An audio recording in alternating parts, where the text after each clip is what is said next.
welcome to the Off the Charts Football Podcast. Matt Menacherian has the week off, and we're joined by SIS R&D lead football analyst Alex Vigderman. Bonjour. And fellow football rookie handbook co-author John Todd. How's it going? We'll talk Colts game strategy in a second. We'll talk Patriots Bills a little later, and we'll pick the most improved players in the NFL this season on both sides of the ball. But first, let's start off by talking about some issues and topical items. Alex, what was your biggest takeaway from last week's games? It was a big week for teams getting time away from their families on Thanksgiving. All three road teams ended up winning on Thursday. We sort of expected that from the Bills and the Bears, although we might have expected a little bit more fight from New Orleans in the game against the Bills. I think that the Trevor Siemian era in New Orleans was a bit ill-fated from the start, but it was looking a little bit better in aggregate because they were able to come back and put up some points against the Eagles the week before. And another big takeaway is even in as unwatchable a situation as the Bears-Lions game was, I still ended up watching a bit of it. So it's just a conclusion that I'm a bit of a degenerate, as we all are. I like how you basically pulled a Matt, and when I asked you for one, you gave more than one. John, what about you? I keep watching the Rams, and they just keep struggling against these top competition. Since they beat the Bucs in week 3, which I was one of many that thought that was a sign of things to come, their wins since then have been against some of the league's worst, the Seahawks, Giants, Lions, Texans. Their losses in that span are against the Cardinals, Titans, 49ers, Packers. So, I mean, that's the even split of good teams and bad teams, and they're just not showing up.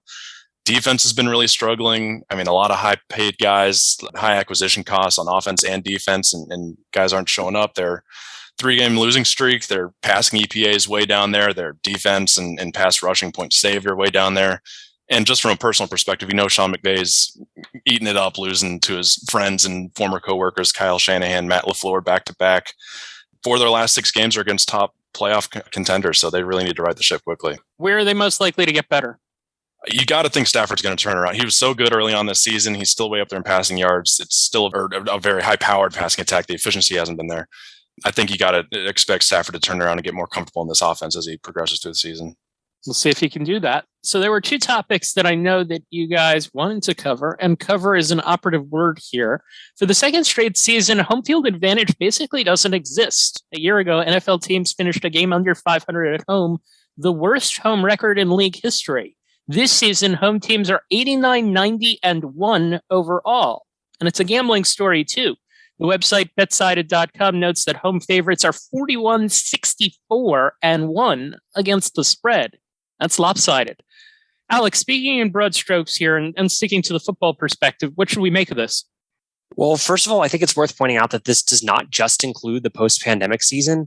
Home teams were winning more like 58% of their games in the years 2016 to 2018, and then suddenly that drops closer to 500 in 2019, and they actually had a losing point differential. So this is a sustained shift in how NFL football seems to be operating. And not that we'd necessarily expect anything different, but college football has not had this phenomenon except for in 2020. The home field advantage has been relatively consistent, although there is an impact of the better teams tend to have more home games. The worst teams tend to go to those big ticket teams. But if we compare to Major League Baseball, baseball has looked relatively normal aside from 2020. So it's definitely a weird thing with the NFL. We're not really sure exactly what would be unique about the NFL that would bring this about. Our former R&D comrade, John Shirley, wrote a few years ago about one mechanism by which home field advantage does manifest itself, which is the play of offensive tackles. So if you have less reaction time off the snap, whether because you're using a silent count or because you're not and you can't quite hear as well, any of those situations lead to more outside pressure, more blown blocks by offensive tackles, worse outcomes on outside runs. And most of that has dropped off in the last 3 years when we've had less home field advantage, although those effects aren't entirely gone.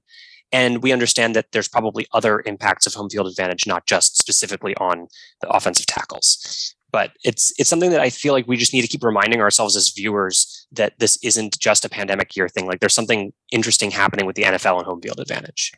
Yeah, the silent count, clapping count movement that's really taken over college football really hasn't permeated the NFL too much yet. The NFL adopts a lot of college inventions to make this new wave of quarterbacks comfortable.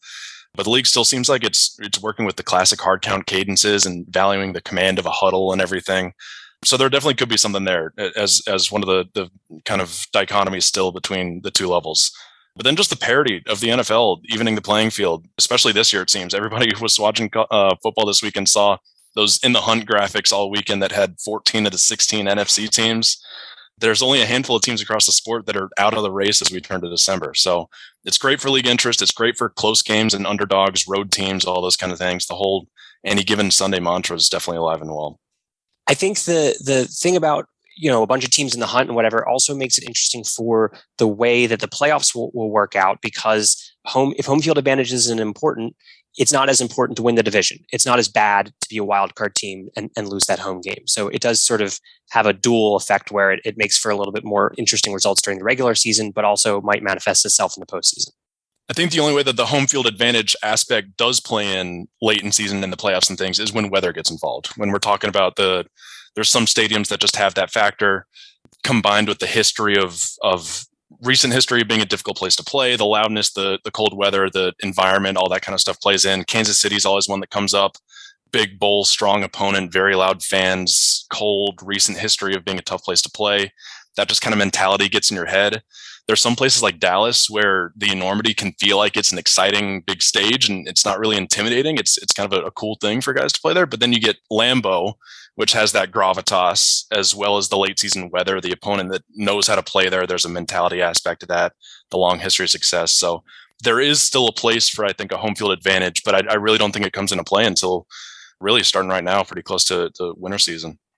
The one exception I would acknowledge, I guess, in terms of winter versus earlier in the season is you do hear a lot and see a lot of teams that come into Miami in September and it's just really hot and it's gross out. And it's just sort of the opposite of that experience. And basically any situation in which you can put your opponent, not that you're planning on this, but where your opponent is in a situation that makes them uncomfortable and gets them out of their routine. You also think of examples of like teams going across the country and getting an early game, being off on their sleep schedule. Obviously, this Thursday's games are not an example of this, where the road teams who had to travel with a short week, that didn't affect them at all. But these sorts of things that just sort of screw with your timing, screw with your routine, can have a home field advantage, even if it's not necessarily tied to a particular team, a particular stadium. I feel like what you're saying here is there are potentially more studies to be done. Absolutely. Maybe we'll see some from SIS in the near future. I suspect that our other topic would have been Alex's most important thing had we not made this a separate topic. The Colts led the Bucs 24-14 at halftime last week, and then Frank Reich's staff tried something unexpected. It ran 26 straight plays without a downhill run. This is a team with the best running back in football now in terms of healthy guys in Jonathan Taylor. That didn't work. Colts got outscored 24-7 in the second half, lost the game on a late TD run by Leonard Fournette. The strategy itself to go so pass heavy is a really interesting one. Pass heavy and avoiding the downhill runs. A few years ago in baseball, in the playoffs, Lance McCullers Jr., who was pitcher for the Astros, threw only curveballs against the Yankees to close out a series. It was like 25 or 30 in a row. And it worked. So he got hailed for the move. Frank Reich and company got panned. But in his press conference, Frank Reich was very forthcoming about the analysis of it. He had no regrets. It was like, yeah, I'm comfortable with it. And he basically laid out a case for doing it. So let's first look at this from a holistic perspective. Alex, NFL-wide, is this an optimal strategy to throw or avoid the downhill run that many times in a row? I certainly don't think that anyone would argue that passing 100% of the time, even in a 25-play span, is necessarily the best idea. And so first, we just sort of have to acknowledge that any of these sort of like one-size-fits-all, passing all the time type things, like no one's really arguing for that as a general strategy. But, if we assume that a team's getting, 7 yards per play and drop back passing versus 4 to 5 yards per run, it makes sense that you pass more than you run. And in a random stretch in a game, or maybe a couple games, that's viable to pass a bunch more because the defense isn't likely to be adjusting very heavily within a middle of a stretch of 15 straight passes. But if you do that consistently enough, teams are going to adjust in a way that moves that advantage of passing down a little bit, makes running a little bit more viable when you have lighter boxes, that sort of thing. And so eventually, if you did it consistently, it would cause you problems. And the other thing is that a lot of teams aren't good enough at passing to make this a desirable strategy. If you're just not good enough, you don't want to pass 15 straight times. Michael Lopez actually pointed out this morning, one other thing to keep in mind is if you view the quarterback as the most valuable position, which we should, the more you pass, the more you make it obvious you're going to pass, then the more injury risk you're putting on your most important player. Is Carson Wentz a guy for whom you would advocate passing that many times in a row? John, what about specific to the Colts? Yeah, Frank Reich, I loved what he said. I think it's similar to, you see, there was a Twitter thread going around with Mitchell Schwartz the other day, Brandon Staley's comments that we talked about earlier this year. Steve Sarkisian had a coaching seminar clip go around this offseason that no matter how pass happy the sport gets, it's still a violent game that takes a certain level of imposition of will and confidence to thrive within. There's a real unforeseen, non-calculable, which we aren't big fans of, but there's a non-calculable factor in football that comes with establishing toughness and physicality, especially up front with your offensive line and your running backs. And to go off your earlier point of just looking at the averages of pass yards per attempt and rush yards per attempt over a full game and season, yeah, nobody's gonna question that stuff. But Schwartz mentioned this too. It feels much worse as a defensive coordinator to pop semi-consistent 6 to 8 yard runs than it does consistent 6 to 8 yard passes. There's just a level of a demoralizing factor to that can drain an opponent physically and mentally. So I think that's what they're getting at. I think there's always going to be a space in a physical sport like football for the running game. One thing I will acknowledge about the Colts situation specifically, first of all, Reich mentioned in the press conference, like many of those plays that ended up being passes were RPOs and could have just as easily been runs. And just the situation dictated that they wanted to pass there. So it's not as though they were actually saying, I want to run 26 straight passes. I think the Bucs are naturally going to play more to defend the run than the pass. I think Wentz was taking what they were giving them. Yeah, absolutely. And that's a thing. So that actually brings up another point. Like in the Lance McCullers example for baseball, like he threw all those curveballs because he has an awesome curveball and he's playing into his strengths. In the Colts situation, they're doing as much about trying to exploit what is a relative weakness for the Bucs defense in trying to not run into that front. And maybe in that particular situation, it doesn't necessarily always work out that way, but playing more to exploit your opponent as opposed to emphasizing your strengths can get you in a little bit of trouble sometimes. Again, this gets panned because it didn't work. If the Colts had stopped the Bucs on their last drive and gone down and scored, we're talking about this in a different light, no? Yeah, I mean, results dictate the way that we, the history is written by the winners. All that, these sorts of things like that. Yeah, if they end up winning the game, even if they allow the Bucs to come back a bit, but they do end up winning the game, the story is different. People tell different things. So yeah, that is a natural conclusion. I would also make the case they weren't going to beat the Bucs by like 2 touchdowns, 3 touchdowns anyway. So if they had gone to another strategy, it wouldn't necessarily have changed the result of the game, I guess. Yeah. And the other thing that's worth talking about in that example is people argue, okay, I'm winning the game. I want to run the ball because I want to burn clock and I want to give the other team as little of an opportunity to score and come back as possible. But another thing that allows you to prevent the other team from scoring as much as possible is moving the ball, and passing moves the ball more consistently than running. And so if you maintain drives by just getting more first downs, that is just as viable a way to keep the ball away from your opponent as running the ball and burning clock just by the clock moving. We segue and we look at the total points power rankings, which have the Bucs on top, number 1 after their win over the Colts last week. What we do here is we add up total points per game for each unit for which we track total points, whether it's pass rush, pass coverage, blocking overall, passing, receiving, running, special teams, all that gets factored in. Bucs are number 1. Cardinals are number 2. Bills are number 3. Rams are number 4. Patriots 5. Chiefs 6. And I think a lot of people right now would probably say that the Chiefs could be 3. That's how tight I think this top 6 is. Bucs, Cardinals, Bills, Rams, Patriots, Chiefs.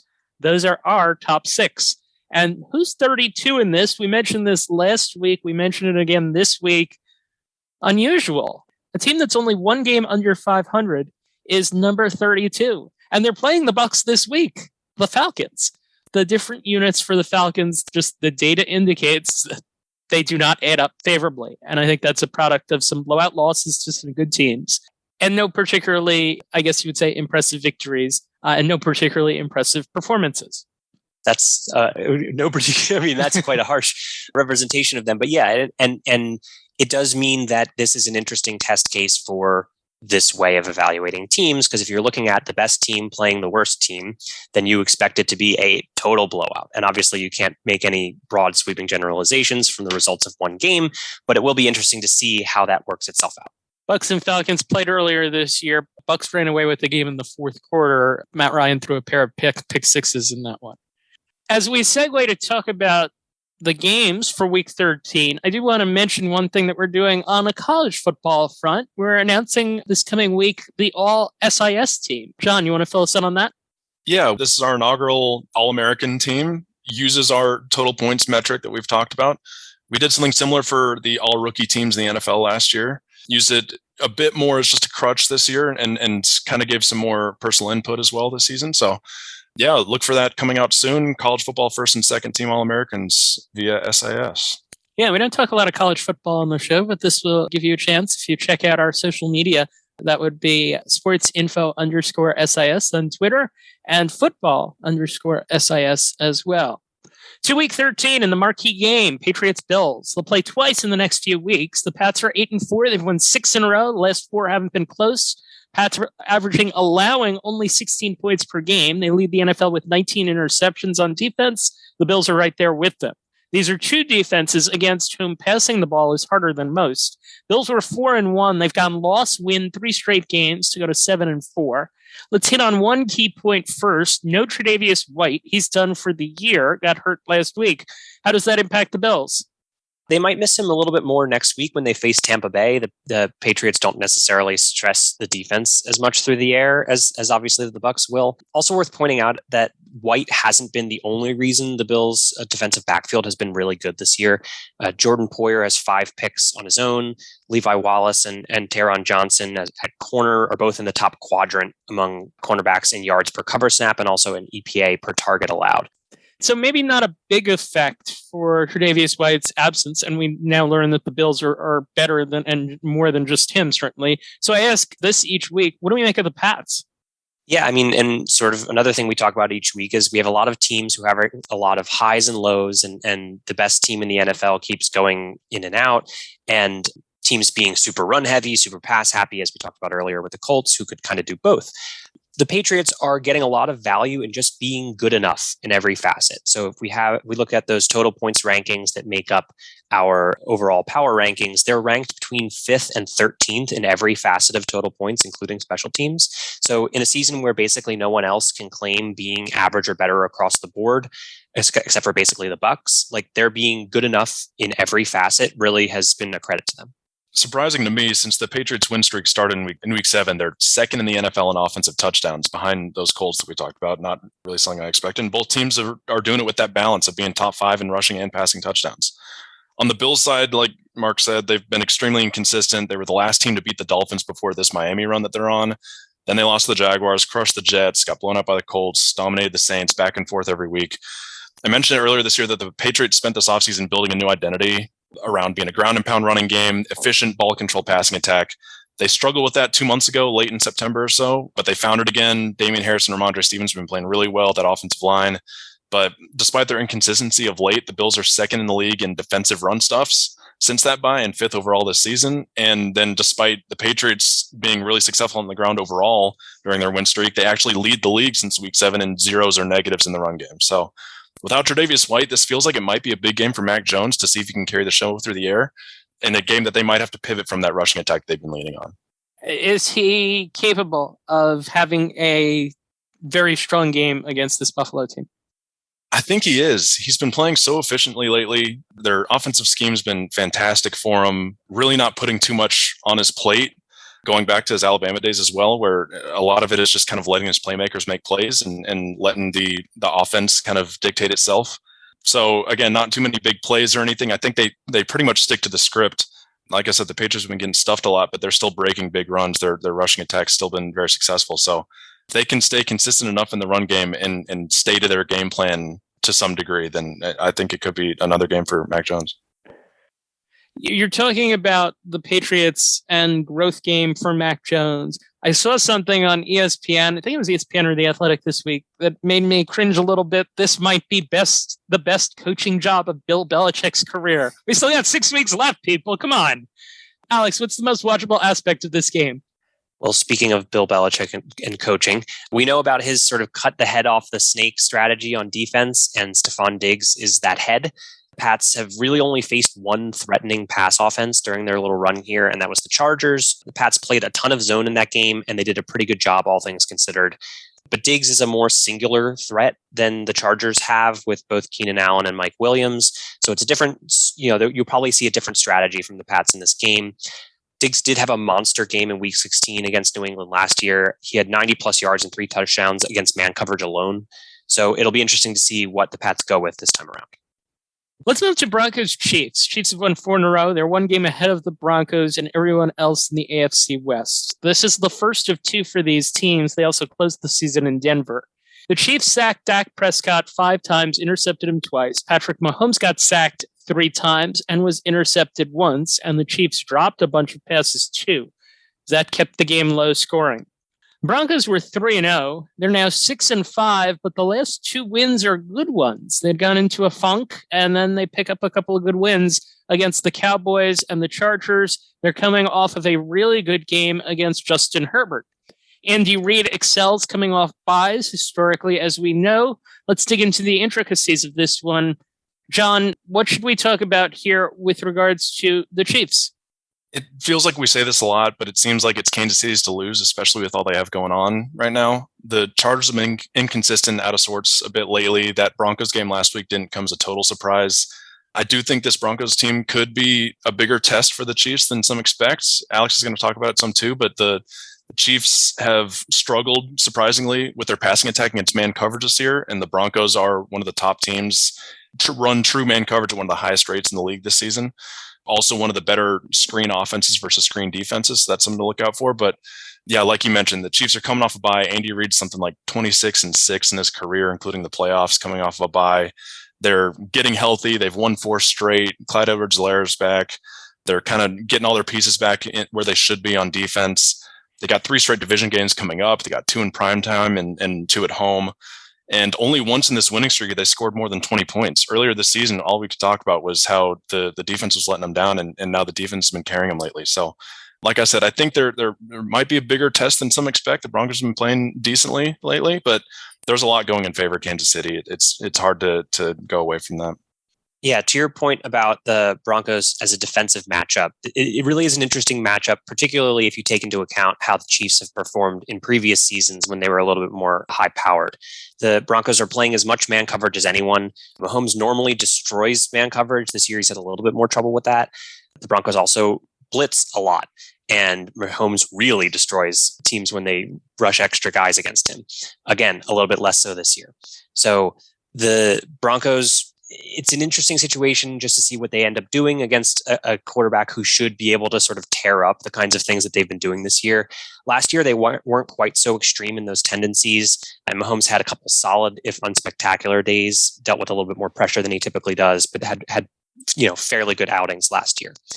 On the other side of the ball, the Chiefs are no longer a sieve defensively, as you mentioned. Through the first third of the season, first 6 weeks, they were in the bottom 10 in both rush and pass defense, EPA per play. They're in the top half of the league in both now. Not outstanding, but doing just a pretty good job. And with that offense, that turns you into a very good team. Broncos do have a lot of weapons, but they haven't really been putting it together offensively. It has been a lot of the defense and some turnovers and stuff like that. I talked about the value of turnovers in terms of just sort of really changing the impact of the game last week. And last week, the Broncos benefited from a 70-yard pick 6 from Pat Surtain. So in a 2-score game, that is something close. It's like a 1.5 score swing just from that one play. So the Broncos had a convincing victory last week. Might not have been so convincing if one play goes another way.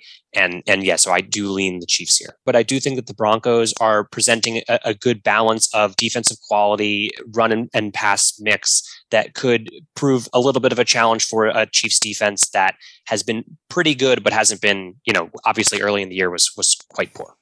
John, what's the most watchable aspect from this game? This has kind of been the main thing that we talked about in this space here. Definitely the Chiefs offense against the Broncos defense, but more specifically, let's go inside of the trenches. Always and I like talking about the Chiefs offensive line's been really impressive this year after how last year ended, especially big acquisitions. Orlando Brown, Joe Thuney, combined with 2 awesome rookies, Creed Humphrey and Trey Smith have been fantastic on the inside. The Broncos rushed 5 or more, like Alex said, at the top 5 rate in the league this season, and the Chiefs are top 3 in the NFL in sack and pressure rates allowed against 5 or more rushers. So they've done fantastic against the blitz up front. Mahomes has been one of the worst quarterbacks in on-target rate this year, surprisingly. Another thing Alex mentioned, when he does get pressured this season. So Vic Fangio's ability to get home this weekend, especially when sacrificing coverage for extra rushers, that's going to be a crucial aspect of this game. Something to watch for sure. Last game on the docket is analyst choice. John selected the Washington football team against the Raiders. The Wolves have won 3 straight. They beat the Bucs, Panthers, and then the Seahawks in a very blah Monday night game, except for John. That gave us one moment of excitement at the end. John, what did you want to talk about with the Wolves and the Raiders? Yeah, a little homer pick here, but there's not a ton this week. This is a surprisingly good game. 2 contending teams here. If the Raiders didn't eke out that win on Thanksgiving, we'd be talking about 2 teams headed in totally opposite directions. Even still, since each of their byes, the Raiders have one of the worst pass defense in the NFL. Washington, surprisingly, is the 3rd best traditional passer rating in the league since their bye week and their 3-game winning streak. There's also a matchup of Washington's strong run defense against a below-average Raiders rushing attack. Where Vegas can and has been striking is downfield. That's been their most successful mode of operation this year. Derek Carr has the most pass attempts of 20-plus yards in the NFL this season and the 5th best completion percentage on those passes. And on the other side, Washington's defense against throws of that depth have given up the 6th most yards, the most passing touchdowns with 9, and 0 interceptions. So Washington's last game before their end-of-season 5-game stretch that's all within the division, heading out west, feels a bit of a trap game to me. I want to go back to something that you said earlier. You said that the football team's passing game has been good. Has Heineke been a good QB these last 3 weeks? He's been, that was going to be one of the things that it's watchable for me is other than Derek Carr letting it fly downfield. I think Heineke and Scott Turner's offensive game plan's been really interesting lately. As Heineke's kind of gotten more comfortable and lately he's been more good Heineke than bad Heineke. He's a really fun quarterback. Moving around the pocket, he's been making some surprising throws, breaking tackles in the backfield. Scott Turner's offense loves to utilize play action and pre-snap motion and window dressing and all that. So there's a lot of moving pieces going on. They're starting to get healthy. They got Logan Thomas back. Curtis Samuel starting to play a little bit more. Hopefully J.D. McKissick can play, but Antonio Gibson's been playing great through injury. So they've got a lot of pieces and they use them all on offense. They really rotate pieces around a lot. And like I said, good Heineke's been pretty fun. So going up against struggling pass defense really on both sides should lead to some big plays. Washington, Philly, Minnesota, Atlanta, New Orleans, Carolina. Who are you feeling best about right now? Those are your 5 and 6, 5 and 7s. Washington's been rolling. I was not expected to say that. We'll see how Taysom Hill looks. It sounds like the Saints are making a change there. That can be a big factor. Every team has their flaws. I mean, we have the top of the NFC that we've talked about all year, and then you add that extra playoff team. You're going to have some team with flaws. You're picking Washington. Sure. I actually don't think so, but no. Who are you picking? I don't have another answer. I mean, they all have their flaws, but we'll see. We're not asking you to pick who's making the playoffs. We're asking you to pick who's trending good at the moment. Oh, it's definitely Washington. Okay, they've played some good opponents. They're rolling into again this crazy division stretch. It'll be really interesting to see how that plays out. 5 division games to end the season. Yeah, so the crazy division stretch is a good point in favor of that team. Like that division, aside from the Cowboys, is questionable. Obviously, you mentioned the Eagles in that group of teams that you might be considering, but like as a person who watches them, I have zero confidence that team's going to be a threat to the playoffs. So yeah, I do think that Washington is interesting partially because of that schedule. And you've seen other teams, the Saints with whatever's going on with their quarterback situation, the Vikings with whatever's going on with their quarterback situation, despite the fact that it's been one quarterback the whole time, just being, Kirk Cousins. And we've talked about him a bunch. So yeah, there's other teams that are interesting. And I think that basically every choice we would have made would have been a sure type choice. The Vikings feel like one of those teams that should not be in that mix, and yet they still find themselves in that mix every year. So I would probably put the Vikings up there as well. Alex, you wanted to talk Dolphins Giants. Dolphins have won 4 in a row. They're playing considerably better of late. They'd still need a lot of help to make the playoffs. What did you want to talk about with this game? Yeah, so John gets his homer pick. I get my homer pick, but not in the way you'd expect. I, as an Eagles fan, am interested in the Dolphins losing, and the Dolphins have not been losing. And that is, to be honest, like as much of a deal for Eagles fans trying to get a high first-round draft pick as for the Dolphins. As you mentioned, they are unlikely to get into the playoffs because of how many teams in the AFC they have to leapfrog. So for them, it's most important that the QB situation looks promising. Tua has been in and out of the lineup again this year. But in the last two games, he's performed a lot better. They've been a lot more conservative, a lot more quick game, shallower throws, kind of similar to the way that the Eagles have treated Jalen Hurts at times this year. To his two lowest bust percentage games, that's the percentage of plays with an EPA that's worse than -1. So his lowest bust percentages have come in the last 2 weeks. And that's with the most recent one coming up against one of the best defenses in the NFL and the Panthers. So he's looked better. They've done more to sort of corral him a bit and just give him easier reads, quicker reads, more rollouts and stuff like that. And he's doing a pretty good job of avoiding mistakes. And in that situation, we've talked about this before, kind of with the Patriots. Like if you play that kind of game, you have to play well consistently, and you have to get help from your friends, from defense, from skill position players, and that team around him isn't necessarily prepared to pick him up like that. And that would be the thing I would be concerned with as much as anything.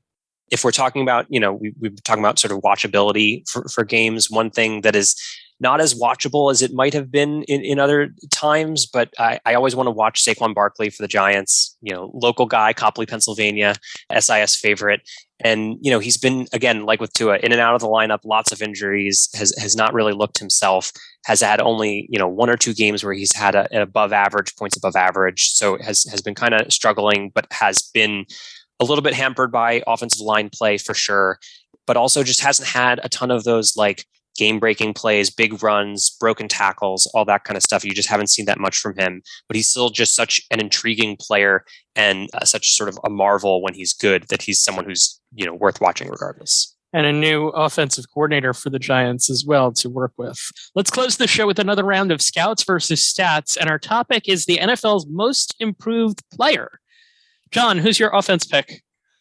I'll go A.J. Dillon with the Packers. Improved might not be the right word since it was something of a lack of opportunity last year, but that spoke to the strangeness of the draft pick at the time when everyone thought they needed to help out Aaron Rodgers and said draft his potential replacement. And they drafted an early down non-pass catching running back at the time with A.J. Dillon. But with Aaron Jones dealing with some injuries, we currently have a very similar sample sizes to compare them to, Aaron Jones and A.J. Dillon.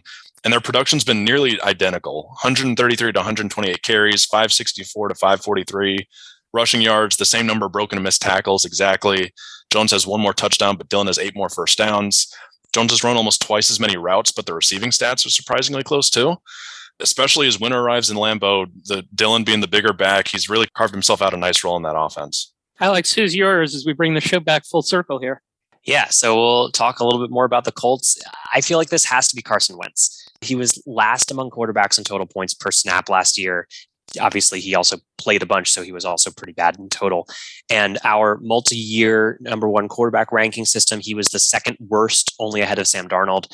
This year, he's not only played, which is a big deal for him, but he's played pretty well. He ranks in the top 10 in total points per drop back this year. Last year, he was a quarterback you couldn't in good conscience have dropped back 20 some times in a row with. And this year, you could actually argue for it. What about on the defensive side? I have a bit of a deep cut here. Second-year edge rusher Jonathan Greenard for the Texans. He's already played more than he did in his rookie year, and he played in more games last year. So he's been getting on the field. He was drafted in the 3rd round out of Florida last year. He was only our 13th ranked edge rusher coming out. He's played much more consistently at defensive end this year than he did last year, and he's really rewarded the Texans so far. He's nearly doubled his pressure rate, nearly cut in half his broken and missed tackle rate, and he currently leads the NFL in sack rate. So his biggest weakness, according to our scouts, was an inconsistent motor, and we'll see if that ends up playing itself out. But when you produce like this, you can kind of get away with it to some extent. John, who's yours? Max Crosby for me, and really the Raiders pass rush as a whole, if you want to talk about Yannick Ngakoue as well. We talked about Max Crosby before earlier this year, but the addition of Ngakoue this offseason has really opened things up for Crosby to finish and flash. He only has 5 sacks, but whenever you watch a Raiders game, you feel his impact. He's 3rd in the NFL in total pressures, and he's a game away from passing his season total in pressures from last year already. Last year in 2020, Clelin Ferrell was a distant second behind Crosby for the second most pressures on the Raiders. Ngakoue's already doubled Ferrell's production from last season, and he's equaled his own 2020 rushing production himself after getting traded between Minnesota and Baltimore last year, finally getting settled in Vegas. So they've really finally gotten 2 bookends. It's at the expense of Clelin Ferrell, who's now was the number 4 pick in the draft. Everybody said it was a reach at the time. He's now like playing special teams and stuff for them, but they've found their bookend edge rushers. And again, their pass defense, like we talked about earlier, hasn't been playing well lately, but that pass rush up front allows you to do a lot of things on the back end. John, did you consider anybody else in that spot? Yeah, so a couple other ones I just had off the top of my head were Dawson Knox on the Bills has really improved his production last year at tight end. He has like 7 touchdowns this year. He only had 3 last year. He's already passed his receptions and almost doubled up his yards and everything. So he's really become a mainstay. He's already run more routes than he did last year. So definitely become their number 1 tight end there. And then on the defensive side, Isaiah Simmons is another guy who everybody was well documented last year that he had struggles getting on the field. He kind of obviously came out in this hybrid role, and everybody kind of figured out that he was learning 2 different roles and they couldn't find a spot for him. And this year he's started every game, played almost every snap, been really good in coverage, been exactly what they needed when they drafted him, really kind of become that unique weapon on defense for a really good team. So he deserved a shot as well. Do you think that is a general rule, or that is something that really should be taken into account when taking a player like that in the draft who is this sort of like Swiss Army knife type guy? Yeah, for sure. I think it's one of the things that fans don't really understand super well is the mental side of the game and learning so many different aspects, especially when you're such a coverage-based player. To come into the NFL and maybe split your time between safety and linebacker, and you're trying to find a spot to get them on the field in certain packages and understanding what's going on around you, especially coming in when you're really only playing maybe 2-minute situations and everything's moving so quickly. You're not playing a traditional down roller, you're a down lineman or positions that are easier to just kind of figure out on the fly. So I think it took him some time to figure that out. And again, now like he's not a situational player. He's playing every snap, and they found a role for him in different aspects for sure. Yeah, it reminds me of like tight ends on the offensive side. Like you are sort of playing 2 roles. And so it takes a little time for you to get settled and really become the kind of player that people expect you to be coming out of college. That's one of our main things we talk about in scout school every year with tight ends is it's such a cerebral position. It's a position where you need to learn the offense, like an offensive lineman, and you need to learn the route trees like you are a wide receiver. Being a combo player, a fully complete player is a huge aspect. So really those are 2 positions. Any coverage positions on defense, especially linebacker in a hybrid position like Simmons was, and then tight end. Those are 2 positions that are tougher to transition to after that first year. So these are expected improvements, and it's good to see those 2 guys make those steps. In terms of other names I was looking at, we talked about him for a second earlier. Jalen Hurts, a quarterback for the Eagles, did not have the best showing coming out last year, and obviously didn't have the full off season as the starting quarterback and all that sort of thing. So had more time. They initially were not really building an offense that was particularly conducive to him, and there was a lot of talk about that. And they've done a good job of adjusting the offense to be a little bit more run heavy, a little bit more just kind of working to his skills, giving him a lot of opportunities to run himself, which has been a big deal for him. On the defensive side, Adoree Jackson for the Giants played a few years for the Titans, had some up and down seasons, missed some time, and has been pretty good this year, has really cut down on his yards per target allowed. Hasn't really had much in the way of interceptions, but has broken up some passes and has just been like a pretty solid player for them after having a couple years where he didn't really provide much value. Jalen Hurts, you're picking him off of a bad week. He will probably look better as a most improved player after he faces the Jets this week. That's my 2 cents on that game. With that, we wrap up our episode for week 13. You can find us on Twitter at sportsinfo_SIS, Alex on Twitter at Vigman on campus, John Todd at The Real John Todd. And you can try the Data Hub at sisdatahub.com. Find our articles on the Sports Info Solutions blog and Sharp Football. For Alex Vigderman, John Todd, and our producer Justin Stein, I'm Mark Simon. Thank you for listening to the Off the Charts Football Podcast.